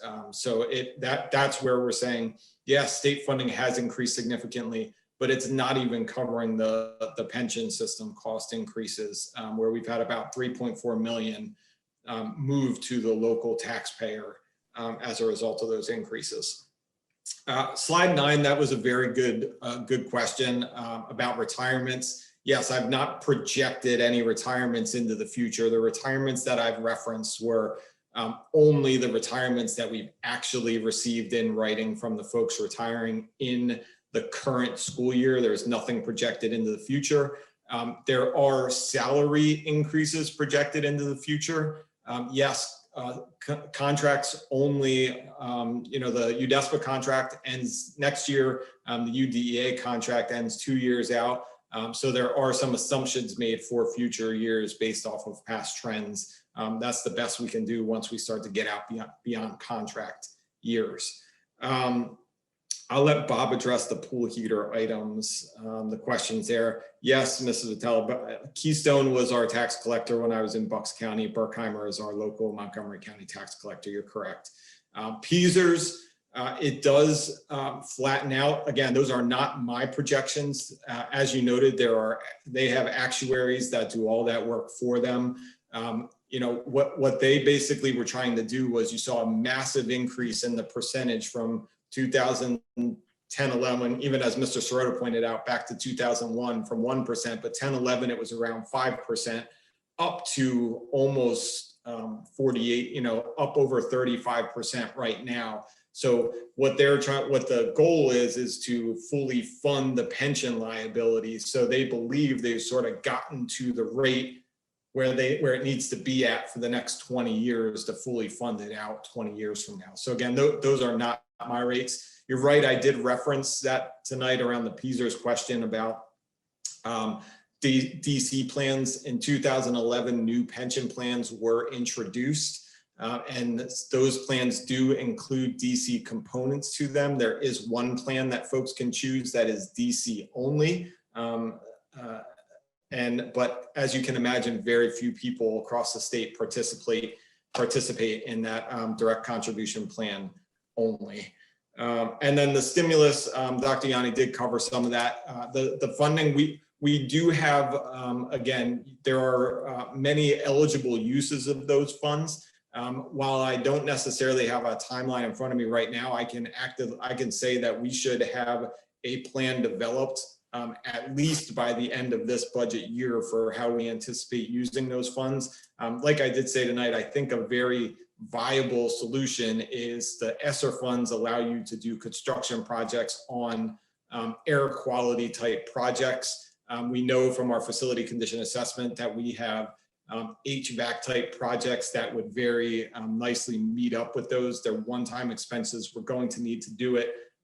They improve air quality in the buildings, but there's multitude of options that we have to spend that money. It's all COVID related. Some of it's cleaning supplies, which we will need in the future. So I'm assuming we'll want to set some money aside for recurring type cleaning expenses that may not last beyond the next 2 or 3 years. No one has a crystal ball on where COVID will be 2 or 3 years from now. And yes, it's 13 was the number of students enrolled in cyber charter schools. We currently have 55, and Dr. Yanni mentioned we will pull them back as we receive registrations in the district. Mr. Like, on the stimulus money, when our plan is ready, there is going to be a requirement that we publish the plan publicly. It'll be on our district website. I also anticipate that we'll be doing at least one presentation at a finance committee meeting. There may be multiple presentations, but just so that there's transparency around how those dollars are going to be used. All right, thank you both. There was one other comment about outside clubs contributing.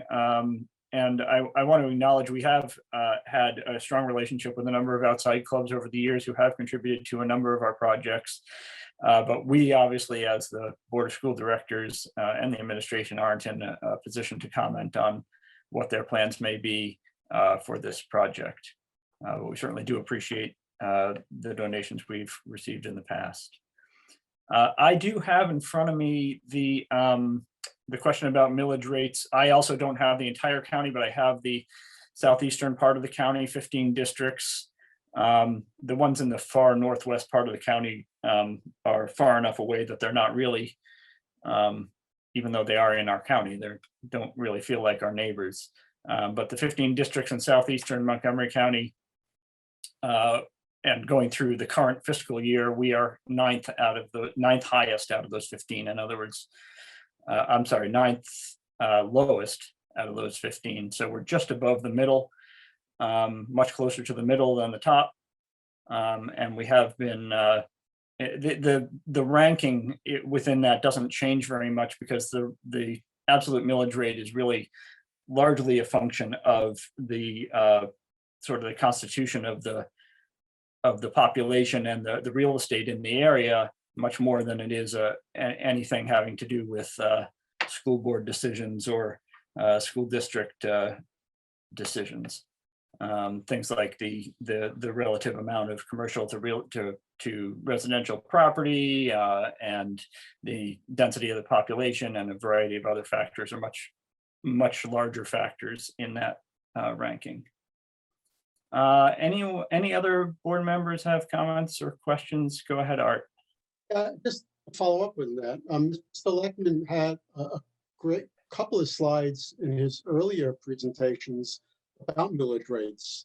I think it was at least 2 or 3 slides where we compared commercial, residential, the actual rates with all, with I believe it was all Montgomery County. So that is available. That was out there, and I'm sure it still is. Yeah. Dr. Davis. I want to make sure that we don't forget to talk about the pool and the heating system. Oh, yes, Bob, can you answer some of those questions? Yes, I can. The company we're using, DJ Vervarelli, they are a multidiscipline engineering firm. I've had a good relationship with them for many years prior to coming to this district. They are a very qualified outfit. They work at other school districts, universities, commercial, industrial settings. So they're very knowledgeable. They have no ties to this pool. And I do understand the comments, staying away from whoever developed the pool. I'm not seeing anything bad about all the companies that work. They've all been very professional. But really, when I reached out to have this work done, I wanted somebody who not only is going to look at the pool, but look at the surrounding environment within the space. I know Vervarelli, after having conversations with them, they're going to take a look at the capacities of our existing HVAC system in the room, the volume of water, how everything interacts. All that'll be taken into account, as well as their relationships with the product representatives from the different manufacturers. And that's going to be a big part of it, is taking their design, talking to the product representatives. So I didn't think this would be an appropriate type project for anybody who was dealing just with pools, but more of a general mechanical contractor, electrical contractor, type engineer for this project. So no, they do not have any ties to any existing work in the pool, design of the pool, completely taking a fresh look at this. All right, thank you. Any other comments or questions? All right, in that case, I will simply announce that our next Finance Committee meeting will be Thursday. Again, it will be Thursday next month, not Wednesday. Thursday, May 13th at 6 p.m. And we are adjourned. Thank you all.